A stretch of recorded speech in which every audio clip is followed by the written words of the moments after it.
Hello, beautiful vegans. Thank you for joining me. I'm Mariquita Solis or Mariquita Solis, however you like to say it. You can roll your R's, that's even better. I'm excited to be here. I'm a vegan empowerment coach, and I really love helping vegans stand up in power and confidence. And so I have Empowered Vegans live stream, and that's what you're watching today. I have two very powerful vegan activists. These are lifelong activists, and I'm so excited to have them here and listen to their journey. Rae Sikora and JC Corcoran are our beautiful guests. So thank you for watching, everyone. Please let us know where you're joining from. And if you have any questions for us, we're about to learn everyday activism for everyday people. So thank you so much, Rae and JC, for joining me. I know you're in Mexico, so thank you for taking the time out of your day to bring us some wisdom. Absolutely. Thank you for having us. I see Angela Fischetti is here. She's watching us from South Beach. She's probably out there exercising and watching. She's in the sun, I'm sure. Thanks for watching, Angela.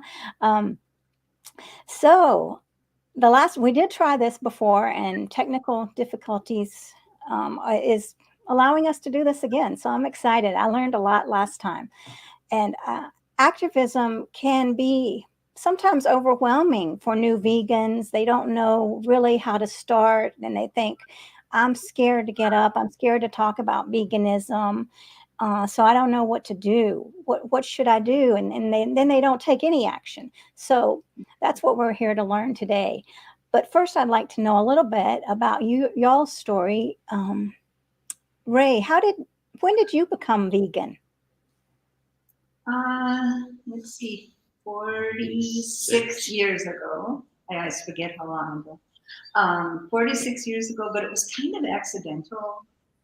I was vegetarian. That was accidental. I didn't know the word vegetarian. I didn't know anybody who was vegetarian. And boom, it just happened by walking into a leather shop with a friend after I had downed a hot dog. And I saw the skins hanging in there. And for some reason, I said to this friend, I was like 15 years old, and I said to this friend, oh, don't buy anything here. It's dead animals. And the woman behind the counter did the most subtle activism. She just asked me a question. She said, oh, do you eat meat? And my 15-year-old brain, processing it. And then I realized, and at first I thought, what does meat have to do with dead animals? But then bing, the light bulb went on. And I responded to her and I said, no, I don't eat meat. And my friend looked at me like I was crazy because she'd just seen me down the hot dog. When we left, she said, well, why'd you lie to that? And I said, I didn't lie. I will never eat meat again. So that little form of activism was just one little question, not threatening, not unkind, just got me thinking, coming to my own conclusions. And then I started looking into the other products that I was consuming, like really looking deep into it, and happened upon a dairy farm that was next door to where I lived when they were loading up the male calves. And the male calves were screaming for the mamas were screaming for the babies. And it was horrible. It turned out it was the males going to a veal facility, and they were just like still young, wobbly-legged, wet umbilical cords. And I was like, I will never support this again. But that really got me going, looking at, well, what about all these other products? What I wear, what I eat, everything that I was consuming. And as I started looking into it, I realized that there were all these industries I didn't want to support. So I was accidentally vegan, but I didn't know the word vegan. And then I met a woman who called herself vegan some years later. And when she said that, I said, well, what is that exactly? When she told me, I said, oh, that's me. I have a word for myself. I was pretty excited. And I thought, oh, there's two of us in the world. But I really thought there were only two of us in the world. But come to find out, well, there was a time I think both of us thought we knew every vegan in the world way back when. Now we're clueless. We're out of it because it's like it's everywhere. We love being out of it. That we don't know all the vegans in the world or all the vegan cookbooks, restaurants. But it's great. It's great. And, and that just kind of grew for me into wanting to educate others. So then I started doing humane education in schools. and eventually hooked up with Zoe Weil, and we started doing humane education broadly, like training humane educators. And I never expected it to be my whole life or like what I did for a living, but it turned into that. It kind of chose me. So I've just stuck with it all these years, and nothing I feel more passionate about has come along. So here I am today with it. Okay, after my long intro. Well, I've been vegan for 35 years, 36 years, something like that. I started out when I read John Robbins' book, Diet for a New America, back in the late 80s. And I thought I was a well-read person. I was reading the paper every day, and I was listening to broadcasts. I thought I was really well-informed. And when I read his book, I was just blown away. I was shocked, and I was disappointed that this information wasn't provided to me at an earlier time in my life. And just like a lot of other vegans, the only regret that I have being vegan or going vegan is that I didn't do it sooner. So anyway, I decided to go vegan, and my energy level went up and my weight went down. I dropped about 20 pounds in 4 months. I wasn't even trying to do that. And eventually I decided that I was going to start an organization in the Detroit area where I was from. And so in '99, I started VegMichigan, and now it's a huge organization. They've got 4 paid staff members, and they have 2 huge veg fests every year, and they're doing outreach all the time. So it's really wonderful. And then Rae and I got together and we started Plant Peace Daily, which is our organization, our group organization called at plantpeacedaily.org. And then we met another woman and we started an organization called VegFund.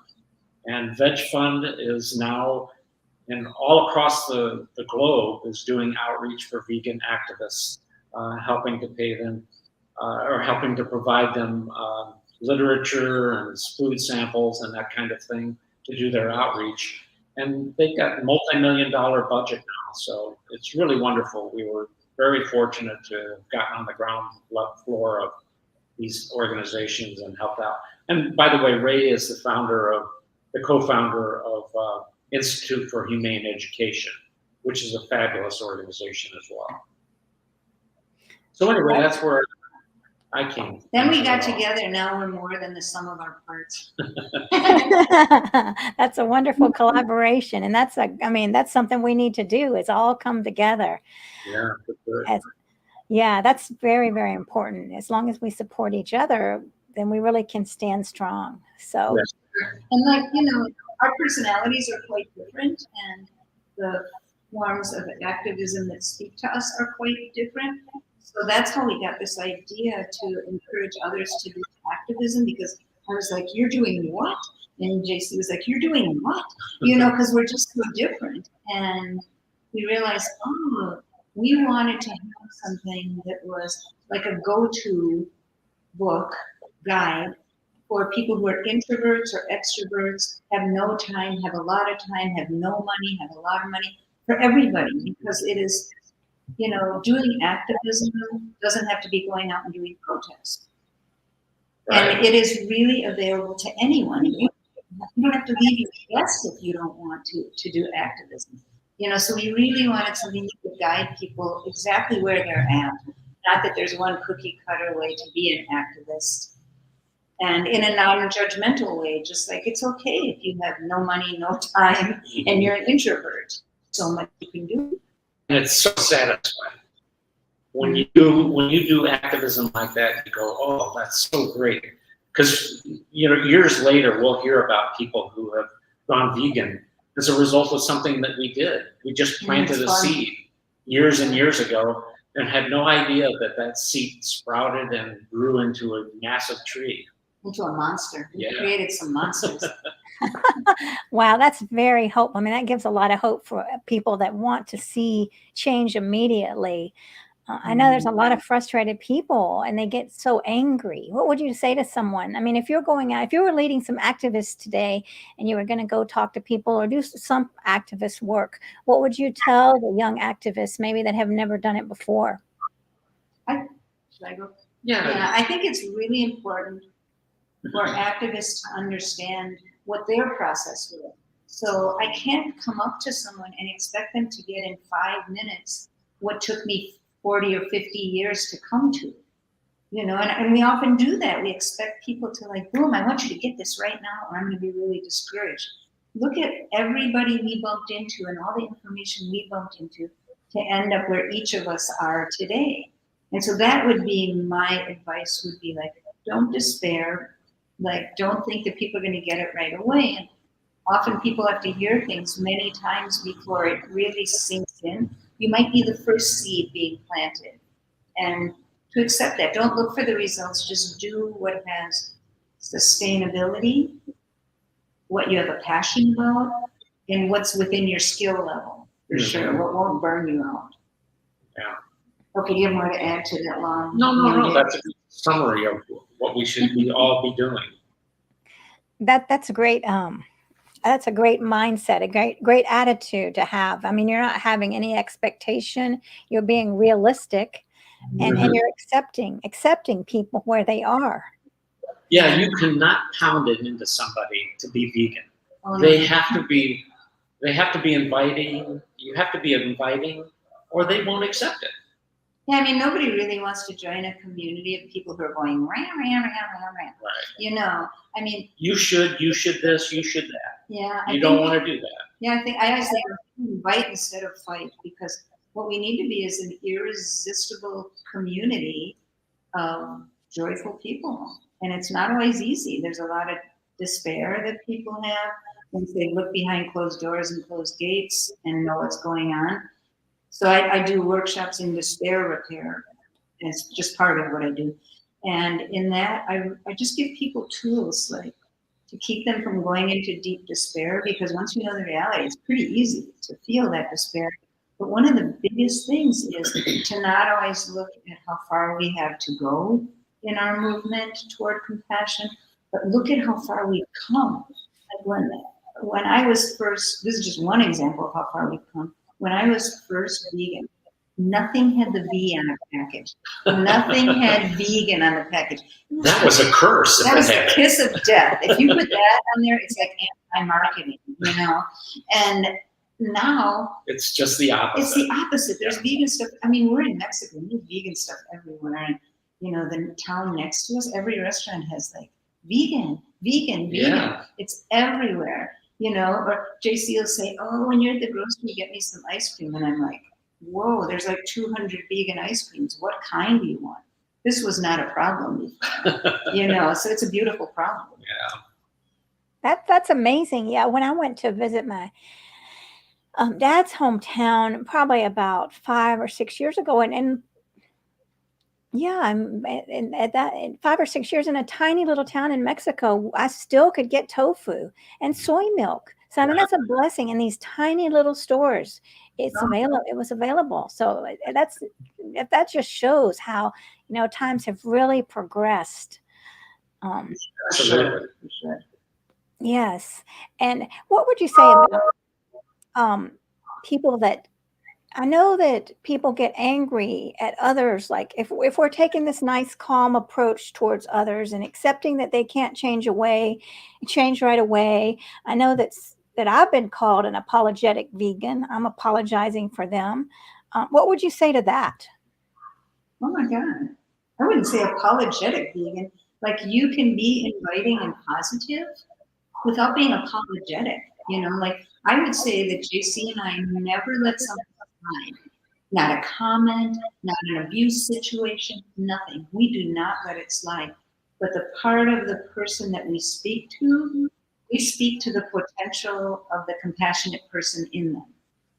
You know, so in those situations, you know, I'll give an example. Like we We approach every situation as this person has the potential to be compassionate.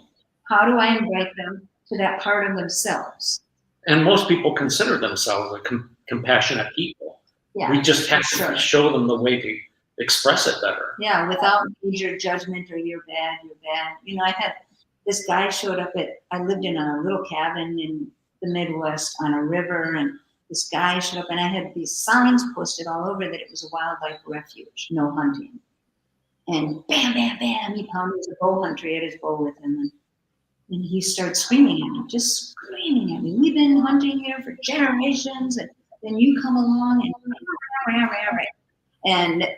and I let him go off for a while, and then I said, oh, would you like to have a cup of tea and we'll sit and talk about it on the porch? Like, you don't have to answer rage with rage. You can repaint that picture. And so he was a little shocked, and he said, yes, you know, I do want to talk about it. I said, you drink tea? Yeah. And I'm like, okay, so make us both tea. We'll sit on the porch. We'll talk about it. And then I explained to him why I have the signs up and what the place meant to me, the acreage that I was on. And I said, I planted apple trees. I have apple orchards, and the deer come through and they eat the apples. They get the lower ones. I got a special ladder. I get the higher ones, but I got to know the individuals. You could recognize them. And I said, you know, one year a buck came through and there was an arrow right under his spine, and he was labor breathing. And I said, I was watching a friend that I couldn't help. And it broke my heart. And I just explained this to the guy. And it was amazing. The anger went out of his face, and he was like, I get it, I get it. You know, and I said, you know, you have basically the rest of the state that you can hunt in. This is one little place that they can come and be safe. And he was like, I get it, you know, and I just think that it's more effective long-term if you befriend someone rather than make them an enemy. They're more interested in what is it that you're doing. You know, who cares what your enemy is doing? They're just buttheads, you know, but somebody who you consider to be a calm friend, you're interested. Oh, what are you doing? Why are you doing it? I love that story. Mm-hmm. Yes, and JC, do you have a story like that where someone's really attacked you and what you did? Well, there's several of them, but I can't think of one right off the top of my head. I'm trying to think when someone's come after you. You know, like we were both tabling at a university, and this woman came up. Turned out she was a professor in the ag department, and we had all these food samples. It was an environmental event with music and everything, huge event. And we had tons of food and recipes and literature. And she came up and she said, there is nothing wrong with dairy.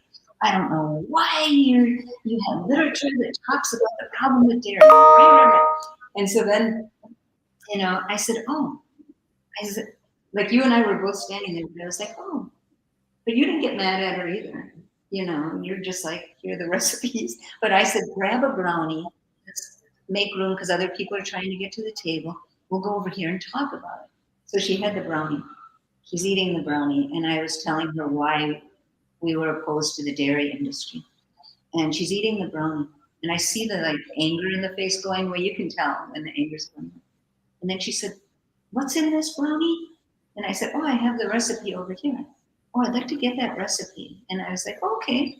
I said, did you want to talk about the dairy anymore? Or do you want me to give you some literature? Oh, well, you can give me some literature, but I want that recipe for sure. Like that was, you know, I just think that it's, we kind of assume if somebody comes at us, that we have to return with, and you don't, you know, you can return any way you want in that conversation. And really repaint the picture of what the conversation is. Is it antagonistic, or are you having a conversation that benefits you both? And that's kind of our goal. It takes practice. You need to adjust your attitude for sure. Because everyone wants, you know, somebody comes at you, you want to say something back at them.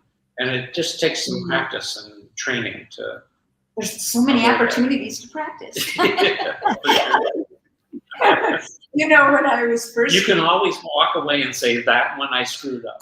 Oh my God, so many in the beginning where my hindsight was amazing, but I was horrible in the situation. But I also feel like I've had good teachers who have come along in terms of like people who have come at me have been really good teachers for me. Like the first time I ever tabled for animals and I had literature out, I was so excited. It was in a mall and I'm like, oh, I was so naive.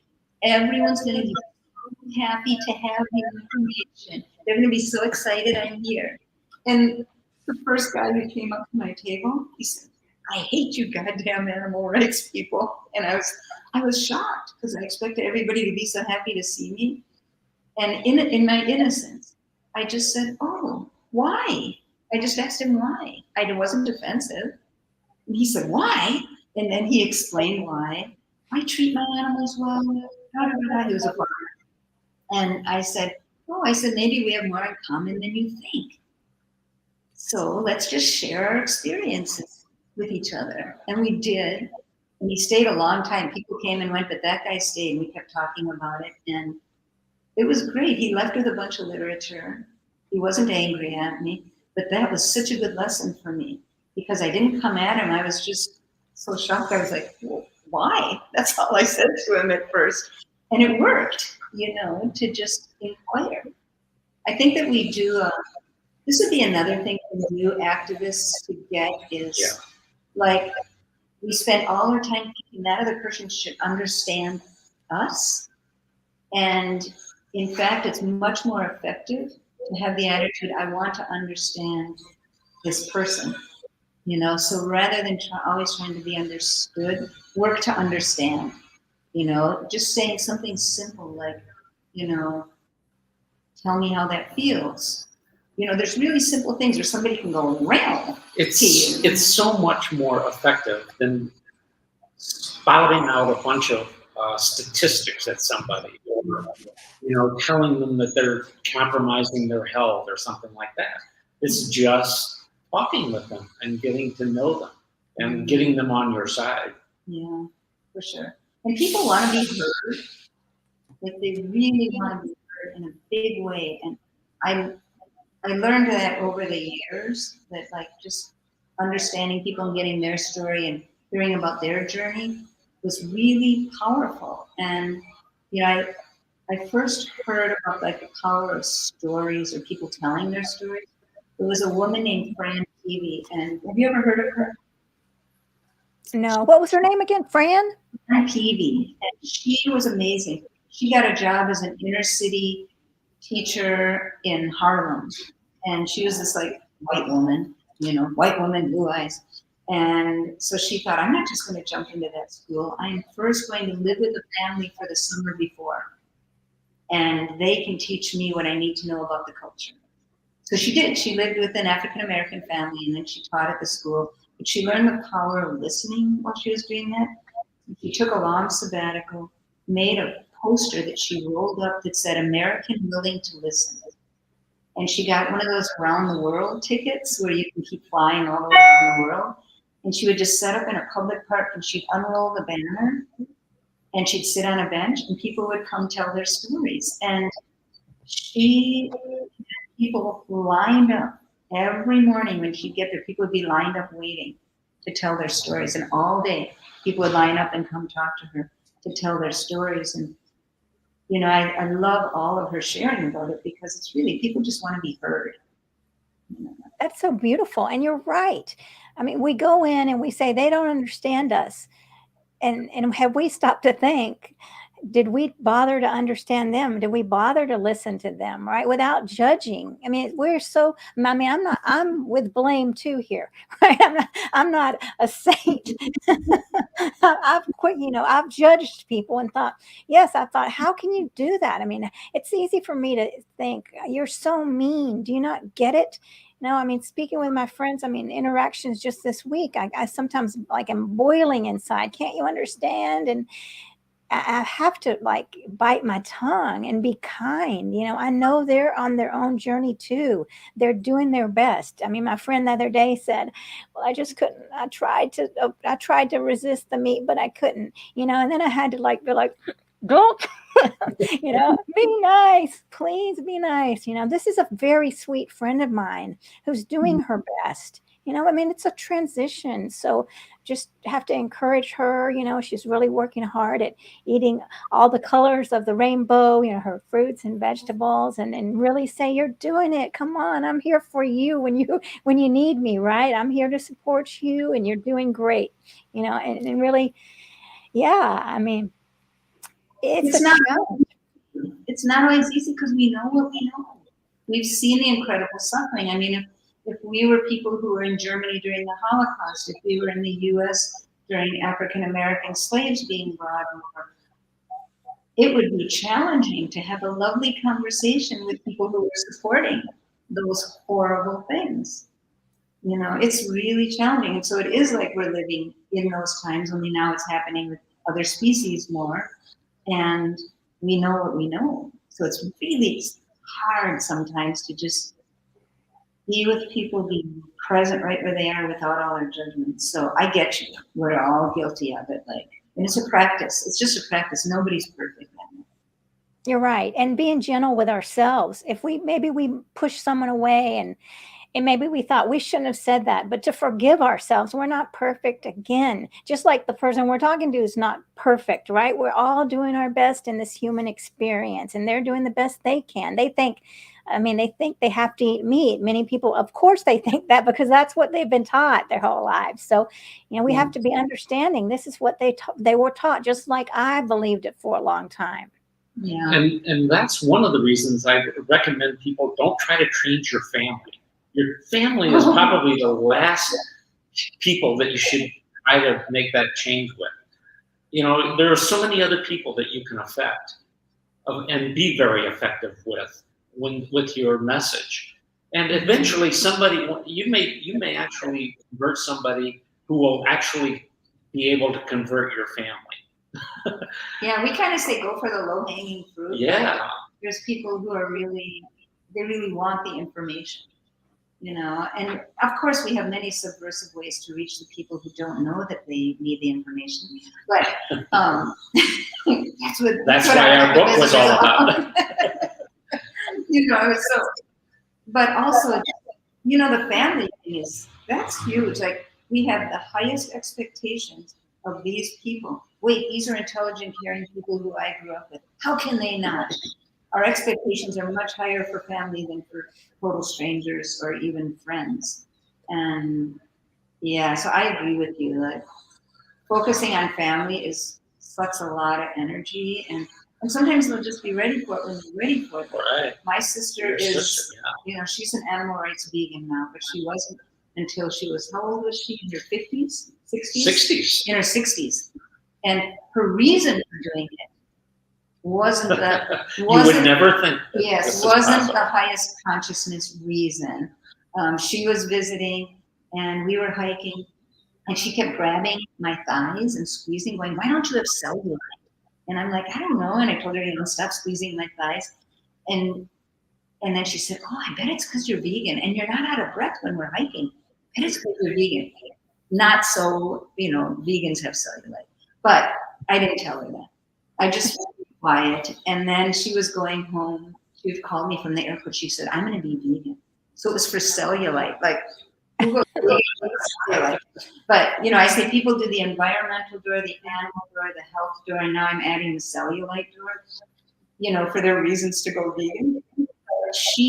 That opened it up for her. And then she learned about the environmental issues, the animal issues. And so she's an animal rights ethical vegan. And I didn't try to create a vegan, but she says to me all the time, "How did you put up with our family for decades? We were so cruel to you about being vegan. How did you put up with us?" And I just didn't have an expectation of my family changing. I wanted them to respect me, but I didn't need them to be me. And now you have a number of members of your family. Yeah, we have a lot of them who are vegan now. That's wonderful. Yeah, because I know that it's really sad that people hate their parents, people hate their mothers. And I'm so sad for those people because relationships are so important. I think, I could my parents have passed away, right? So I could say those horrible people, they never were vegan. Or I could say those beautiful people created a vegan that's out here in the world speaking up for animals, right? I'm so thankful they weren't vegan. In the end, they ate a lot of vegan food, but yet look who they created. And so I'm grateful for them. I don't hate them. I love them, So it's about perspective. And none of us are perfect and pure enough. Like I was doing a workshop in California, and this woman got really mad because I was showing footage of the fur industry and what they do to the animals. And after the film was done, she said, I want to do to that person what they did to the animals. And she was so angry. She was like flaming angry. I said, okay, let's roll with this. I said, I have a question for you. Do you act on everything you know? She said, yes. I said, really? Everything? She said, yes. I said, 100%. She said, yes. I said, oh, do you know about sweatshop labor? Yes. I said, are you opposed to it? Yes. I said, so everything you buy, you make sure that there's no sweatshop labor involved? She said, well, no. I said, do you just buy anything? Yes. I said, okay, so you know the issue and you don't act on it. This person in the film may be completely ignorant to the consciousness of the animal, doesn't know the issue, but you want him to act on it? I said, none of us does it 100%. I don't know anybody who does it 100%, and so we have such a black and white view of it often. I came from a hunting fishing family, and I was a hunter and fisher. And it was just the norm. That was the accepted practices at the time when I was growing up.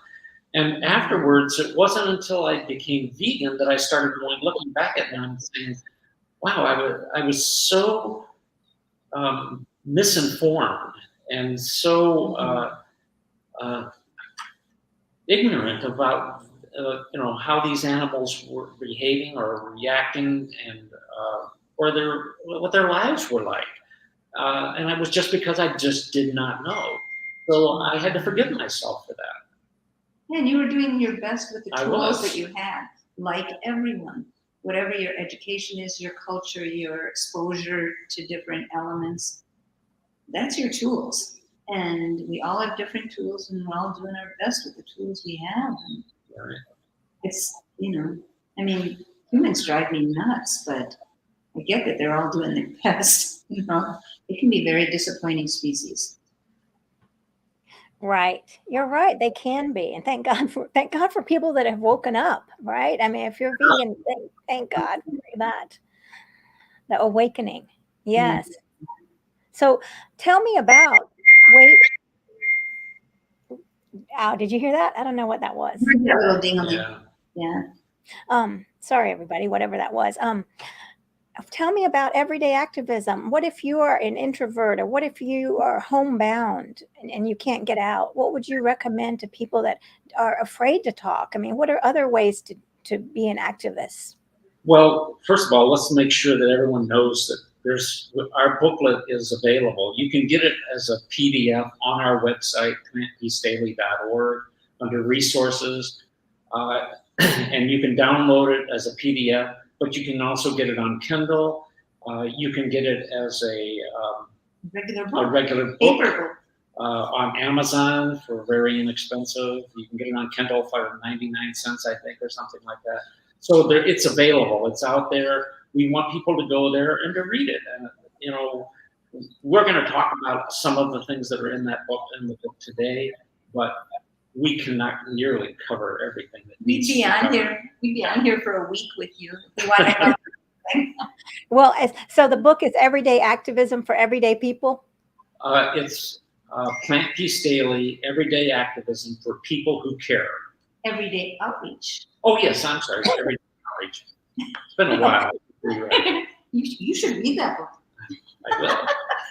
Okay. Great. So we can touch on a few of the different items. So like the first thing that most people do is activism that they don't realize that they're doing. So that would be just like who you are as an example for the people around you. People are watching what you do, what you say, who you are, who you don't even realize are watching. So you are that sort of human billboard for them. So I feel like there's this progression. People take it from, okay, I got it, you know, I'm vegan. And then they can be this wonderful example, inviting example. And then the next step is, oh, how do I lovingly educate others? So in that whole human billboard thing, that would be being out in the world. We'll talk about that in a minute. So for those who don't even want to leave their house to do it, there's so much, and it's some of the most powerful stuff. Mm-hmm. So JC is the king of letters to the editor. So I'll let you talk about letters to the editor. Letters to the editor are probably the second most widely read thing in a newspaper. The front page headlines are the first, and then most people go back into the opinion page and they read letters to the editor. It's one of the most important things that people do on a daily basis, to read those. And you have an opportunity to inform and to educate your community through letters to the editor. And there's lots of opportunities, because they'll print articles that you have an opportunity to present a different kind of view and to support your position with, you know, good facts and figures and that kind of thing. I've gotten letters into newspapers, into the USA Today, into the Los Angeles Times, the New York Times. I've gotten them into all of the major newspapers at one time or another. And millions of people are reading it. You know, I used to do a lot of talking. I'd go out and do presentations in the Detroit area when I first started VegMichigan. And, you know, I would reach maybe 15 or 20 people at a time. Mm-hmm. But with my letters to the editor, I can reach millions. And don't be happy with just sending it to one newspaper. If you've got a good letter and you're responding to an article that's written, say, by the Washington Post or the New York Times or something like that, send it to a lot of different newspapers, because they run those same articles. And then you have an opportunity not only to reach millions of other people, at least hundreds of thousands, but you also get to change the editor's points of view. You get to educate them, because they're just like anybody else. They need that information. So don't hesitate to do that. Even if it's not going to be printed, you're going to reach an editor. Mm-hmm. And that's important. And I like doing it. I like writing letters for the local newspaper, like in our state, in our city, with something that's pertinent to what's currently going on. Like, say the circus is coming, say the rodeo is coming. And so I write it where it's really about what's currently going on in our community. And that for sure will get your letter published. Yeah, it gets it published, gets some people kind of pissed off. Yeah, you don't have to be a great writer either. And you can find a friend who can edit for you or something. But if you've got that passion, you know, it's just armchair activism. It doesn't require you to go out and hold a sign somewhere. Yeah, and there are other really simple things you can do where you never leave home. So you know how people have their Wi-Fi network? And when you go to get on a Wi-Fi network, you see all the list of the local people have a Wi-Fi network. So we have as our Wi-Fi network name, veganvideo.org. You know, or we always have something there that people will be like, what? And they can go to a link based on what the name of it is. So we do that. We have our email signatures, which are, you know, you're sending emails all the time. Might as well have that signature do some good. So we have resources listed as our email signatures. You know, so there's so much you can do from home. And, you know, I don't know, like I'm an introvert who has had to learn to go out into the world. But I like things that I don't have to go anywhere for, you know, but then once you go, like being like this wonderful example, once you're out there is really powerful. JC used to always be like, when I was traveling for work and I'm going to the airport, he'd be like, wear your vegan t-shirt. And I'd say, no, I don't want anybody to notice me. Like, I just want to cruise through and nobody talks to me. And he'd be like, wear your shirt. So I would only do it if I wasn't feeling tired or if I was looking somewhat healthy. You know, otherwise I don't want to advertise that I'm vegan. But most of the time I could wear the shirt. Yes. But it was, but it was really powerful. You know, even though I didn't want to be seen. You know, so I was in the Atlanta airport this one time, and you know, there the security line, crazy. There's a sea of people, and I hear somebody screaming from the other side of this, "Hey, vegan! Hey, vegan!" And I'm like, what in the world? And I look, and this guy is seeing me, and he goes, "Me too!" You know, so everybody between us is like, I don't know what the heck's going on. And this was also in Atlanta, where the guy who worked for TSA, I was going through, and I was wearing this vegan T-shirt that has a lot of reading on the back about why you would be vegan. And I'm going through the line, and I go to pick up my day pack after it's come through, and I go to put it on, and somebody slides it off, and I look, and it's this beautiful guy for TSA, sparkly-eyed guy, and he said, "I wasn't done reading. Step over here." So I step aside, and he keeps reading, and then he turns me, gives me my pack, and he said, "I'm vegetarian. Is this the next step for me?" And I said, "Well, why are you vegetarian?" Because this is my way. I ask a lot of questions, you know. So I said, "Why are you vegetarian?" And he said, "Because of nonviolence, because I care about the animals." I said, "Oh, this is definitely your next step."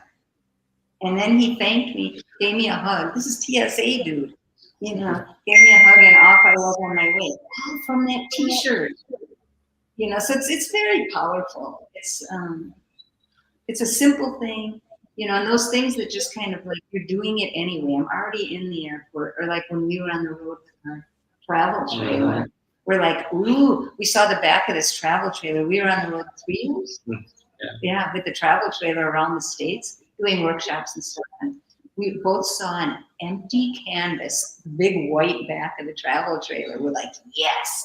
So we printed this huge sign, and it had Kenneth Williams, and he's like making a muscle, and he's got a baby chick on there, and it says, "Go vegan and nobody gets hurt." And he's looking at this little cute chick. So we had him back there on our, wherever we drove, all over the country, advertising it. And people, I think they thought they were going to see that beautiful African-American bodybuilder driving. Like, you know, people would come around, and they'd be like, looking for Kenneth Williams, and they get me. But those are just like such simple things you can do because you're out and about anyway. You know, we have a friend who's in her van. She's doing activism all over the country. She has a website called Born Vegan. Serena Farvis, her name. Mm-hmm. And she totally got this man covered in beautiful quotes and graphics. She's all over the country in it, and it's gorgeous. She's educating people. People gather around it. They want to know everything about it.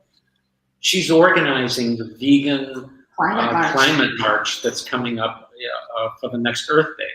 Mm-hmm. So every major city in the United States and the world, actually, they're working to get people to start gathering,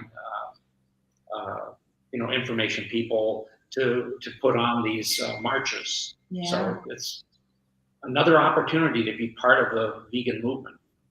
Yeah, wow. It's great.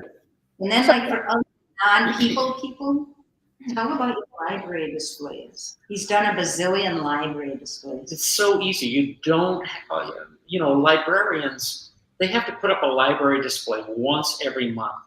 And after a few years, they don't want to do it anymore. They're looking for somebody to come in and put in a display. So I would go contact these libraries and say, hey, I've got a vegetarian vegan display that I'd like to put up there. Would you mind? And I'd go in and they would say, oh, yeah, sure, you can have this month. And so I'd schedule them out. And I put up literally over 200 displays over the course of a few years. And I would go in there, set it up, and I would put at the bottom of the display something that would attract kids so that they'd pull their parents over to the You're so display. Manipulative. But I would always leave something on the front of the display case that they could take away with them. So I'd have a sticker box with maybe some pamphlet that they could take with them and go home with it after they read everything that was in the display. So that gives them an opportunity to continue their education. So it was such an easy thing to do. And I had librarians calling me back saying, please come in and do another one. So That's amazing. somebody else took over for me. They've been doing it in the Detroit area for, I don't know, 20 years now. Mhm. That's wonderful. And I remember, I think it was Cindy Thompson that talked about she made bookmarks, I think vegan bookmarks with her business on them, and put them in the books, like in the cooking books, in the books, in the books that people would read and associate with veganism, right? So that's a great idea too in the libraries. Yeah. Everybody So- wants a bookmark. Bookmark is a good idea because what I'll do is I'll take like pamphlets, like from Vegan Outreach or wherever, and then I grab all the cookbooks off the shelf and I pop those into all the cookbooks. But I like the bookmark idea. Mhm. I'm going to steal that one. I have to tell Cindy that we're all stealing her idea. So that's wonderful. Yeah. And so I've got all the pamphlets that I was just showing you. This was from the Vegan Society pamphlet that I got in the mail to distribute and raise on it. So where would you recommend that I put these? I mean, what are all the places? And can I get in trouble with somebody say, oh, you better not put that there? I mean, what's the legality of it? You know what I mean? I'm always like, what about the people that are putting the stuff in the supermarkets? I mean, the stickers what's the legality of that? When we got together, we found out we had both been doing that, like stickering things in supermarkets. And You know, when it came out that tuna fish was actually killing dolphins. And this was before I not was to even mention vegan. tunas. I wasn't even vegan at the time, but they were killing dolphins as a result of catching tuna. And so we were both stickering We at the didn't same know time. We each didn't other. even know each other. We were both in the stores stickering cans that let people know that they were not dolphin safe. Yeah, and I was really serious about it. So I would take stacks of these cans and I'd have to put them on the floor to get to the ones in the back. You know, I'd empty the shelf to get all of them. And then She was like a stopper. yeah, I look like a stalker, not a stalker. And so I'm like stickering. And then one day the store manager in this grocery, he came up, he said, it's you know, and he said, that is illegal what you're doing. I said, actually, it's a public service and it's not illegal. And he said, I'm sure it's illegal. I said, you should check that out. I'm going to research that. I said, you research it and you'll see me here again next week. And he was just kind of dumbfounded, like, whoa, really? She can do that? That's a good story. Yeah, there's a lot of places. I mean, a lot of places that need education. I mean, you're an educator, right? You're helping the world. And Yeah. sometimes people feel guilty about doing certain things. But if you think of it as a public service, you can feel a lot more confident doing it instead of like, oh, I'm a criminal. I'm actually educating about compassion and kindness. I'm a criminal. You know, instead think of it as a public service. Like here we had a box arrive here with how many books? 1,500 Vegan outreach vegan booklets outreach that were booklets in in Spanish. Spanish. And they're about explaining speciesism and talks about all different species. They're beautiful booklets in Spanish. So JC has basically plastered every town we're in with these books everywhere. And it's great because you'll see that they're gone, or we bumped into some people and they have one. I've seen those all over town. Yeah, they're all over town. So, you know, it's just like, I don't know, it's pretty joyful. It's like planting seeds. You do it all over. And you don't have to be a people person, you know. If you are a people person, well, that's a whole other story. We have lots of ideas for that. But like one of my favorites, it's not for everyone because it's a little bit out there. But if I'm flying on a plane and during COVID, they haven't had those magazines in there.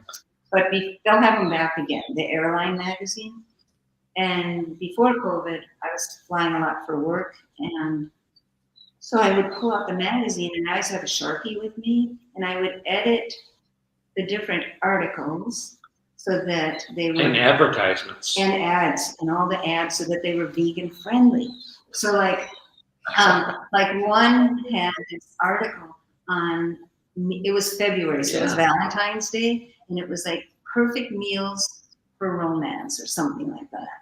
And it was steak and all this stuff. So then I just wrote, I put an arrow to it, and I'm like, causes heart attacks, erectile dysfunction, da da da da, not very romantic. And so I would just like, I do all the ads, all the articles that I can relate to in it, you know, all the steakhouses and all that. And I just edit them, enhance them, improve them. And then I would finish my magazine, and I'd ask the person next to me, can you trade with me? And then the person next to them, can you trade with me? I'm working on the magazine. And then I'd work on it. And then the people across the aisle, can you trade with me?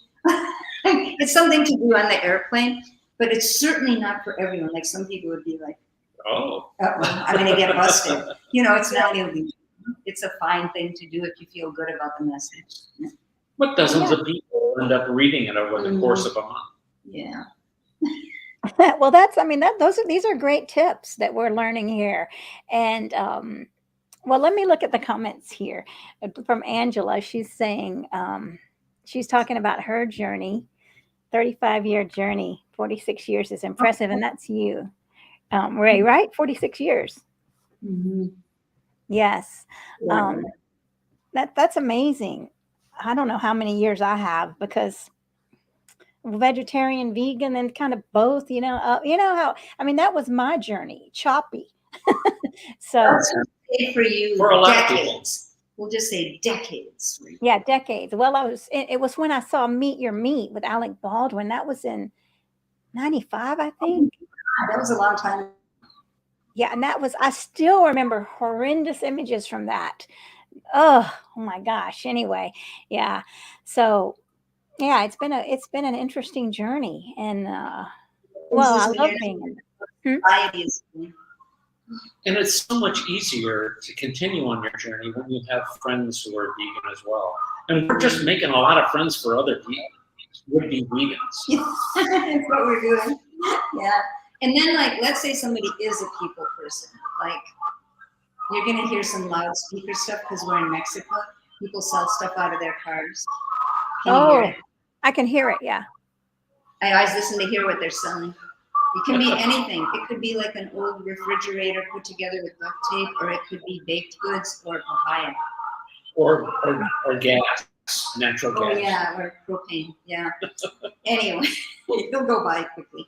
Okay. So, you know, like if you are, okay, you're a people person, you know, we've done some stuff that's been really fun. Like we had in a natural food store, we had a regular table on the weekends called Ask a Vegan. And we had this big, pretty sign. It was Ask a Vegan. And the store would give us foods to sample out, all their vegan options to sample out. And people would come by the table for recipes, samples, ideas to ask a vegan, like, what is it? Why do you do it? And we always would like give out so many samples. The store would actually sell out of anything we were sampling. Right. So they loved having us there. They were like, yeah, come back again. And then we had a starter kit for everybody who wanted one. Good starter kit. So we've given them an opportunity to go home and continue their education. That's really a crucial step. Yeah, for sure. That people need to have something to continue their journey. Something that supports them if they really want to do it. Yeah, so we did that. In the same natural food store, we would do food tours. And you're getting a little peek at Leo, a little rescue boy. We would do these food tours, and people would pay like $10, wasn't it, to do the food tour? $10 a person. We had half a dozen people going on in the store with us, going down the aisles, and we would show them things that we buy and why we buy them. How we use them. And what we, And people they love these food tours. We'd have so much fun on these. And then we'd finish the tour. It was sometimes 2 hours, really. Yeah. We'd look at everything. And then we'd be done, and I'd be like, well, that's it. Thank you so much. And they'd be like, well, can't we just do some more? They wouldn't want to leave. Yeah. And sometimes we'd sit in a little cafe with people, but sometimes you just have to make them go home. They just thought it was so much fun to have a tour of the store. I don't know, it was fun. Yeah, and it's so easy to do too. You know, you can put it on your Facebook page, or if you're a community vegan Facebook page, you can say, you know, we'll do a tour if anyone's interested, and you can charge them. What the heck? Yeah, yeah. And, you know, I mean, there's just so much activism that you can do that people don't think of as activism too.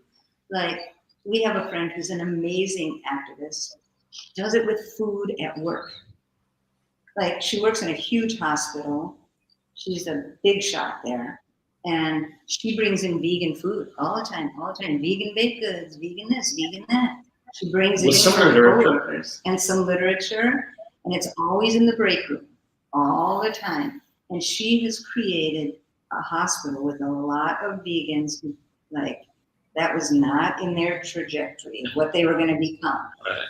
Right. So, yeah, I think that I think it's important for people to figure out what has longevity, what has sustainability, what do you love doing? You know, like, I've had people come up to me after I speak and go, oh, I want to do what you do. And I'm like, oh, I think you should do what you do. Like, tell me what you do. Like, what are you great at? What do you love? What could you see yourself doing every day for your whole life? And somebody might say, oh, I'm a writer. I'm like, do your vegan activism there. You know, or I'm an artist. Do your vegan activism there. You know, that's where your voice is. And it's really important to not try to fit into somebody else's mold of what a vegan looks like and an activist looks like. And yeah, to just honor yourself in a way that you can do it over the long haul. Definitely. Everybody, I mean, everyone has their own special talents, and applying those talents to activism is the key, because they're going to be happier. Like for me, transformational coaching. I mean, I merged that with veganism, right? Because I love, and there's a big need for it. So, I mean, because there's so many vegans that are sad, feeling sad and struggling. So yes. And so if anybody's watching, please subscribe to my YouTube, and I have a great group coaching program coming up in June, which means fox. I know you know June. We're doing a free workshop coming up in February for speaking, effective speaking and presentation. So, I mean, if you were looking for activism, please reach out to June and me to be a part of this free workshop. We need you. The animals need you. And so, Rae and JC, I know we're coming up on the end of the hour. Tell us again, well, your final thoughts, and where can people get a hold of you? Tell us again about the book. We want to make sure everyone gets your book. Well, our book is at plantpeacedaily.org. You can find out all the various ways to get a hold of the book or download the PDF. We want you to read it too, because there's lots of great anecdotal evidence about how to do this kind of work and the success that we've had with it. But we're also deeply involved right now in the DOVE, the Dome of Vegan Events, where we are in Santa Fe, New Mexico, outside of Santa Fe, New Mexico. We're about a half an hour from Santa Fe, and we're looking for people to come and spend time on our property. We've got 38 acres in the National Forest. We've got a couple of RVs that we're renting out, and we've got some campsites if people want to just camp. We've got a place where if somebody's pulling their own RV to park, and they can explore world-class mountain biking trails that we have right next door, and zip lines that are right next door to us. So there's lots of opportunity. And you know, we like to mingle with vegans who are activists. That's great too. But anybody. And super dog friendly. Yes. You know, so people are traveling hiking, dog friendly space. It's like miles and miles of hiking. Endless leash free hiking in the forest and mountains, and basically you don't bump into anybody else. You have it to yourself. So. But you can look on our website too. Yeah, and you can reach us through the website also. Well, we're going to definitely do that. And I know that I'm planning that the next time I travel to New Mexico to come out there. Yes, I miss New Mexico so much. Good. Yes. What else was I going to ask you? Are you all part of the Vegan Stay? We are on it. We are listed on it. Veg visits, vegan stays. What's the other one? Harvest Hosts. Harvest Hosts and Hip Camp. All right. So you're good. That's good to hear. Yeah. All right. So everybody's going to get the book, the PDF format, and really apply, see what resonates with them. And we're going to all check out the website, and we're all going to be effective advocates, even more so than before, now that we know how we can apply this to every day. Every time we go out to the grocery store, you know, we can, who knows? I mean, just by carrying a book around with me, people were asking me about, I was carrying around Main Street Vegan book because I was attending, which let me just give a shout out to Victoria Moran and our Main Street Vegan Academy. So I was carrying around the book, and I was getting all sorts of questions about the book and getting positive comments and people asking me, can I see your book? So books can be great activists. Food can be great activists. You know, we got to think outside the box, right? In your shirt, like JC, I've got a bumper sticker on my car that's speaking the language. So yeah, there's a lot of ways. There is. He even has the license plate on our Prius. It's LOVEGAN, so it's Love Vegan. I get asked about it all the time. What does that mean? And I love when people say, what does that mean? Of course. Yeah. The vegan you know, but other ones don't. Yeah. That's a good idea too. All right. So you've given us a lot of great ideas and a lot of happiness and peacefulness from vegans. That's what we, like you're saying, we want to come across as attractants, again, happy vegans, where people want to join us, right? Come join our happy vegan community, everybody. And I'm not faking it. I'm real. I so appreciate you Yes, and thank you so all you much. do, and that you had us on as guests. It's so great. Love being with you. Well, thank you all so much. In New Mexico. Yeah, I'll see you in New Mexico, and everyone else. Thank you, Angela. And I'll see everybody watching in which city is it? It's not Santa Fe. Did you say? Is it Santa Fe? Just Santa Fe. Yeah. Okay, in Santa Fe. All right. We'll all meet up and have a wonderful, vegan, beautiful, happy, transformative time in Santa Fe with Rae and JC. So thanks, everybody. And there's Angela saying, I wear vegan tank tops, which attract conversations. Keep it up, Angela. Keep rocking it. And everyone else, thanks for watching. Thank you, Rae and JC. Thank you, love. Bye. Bye.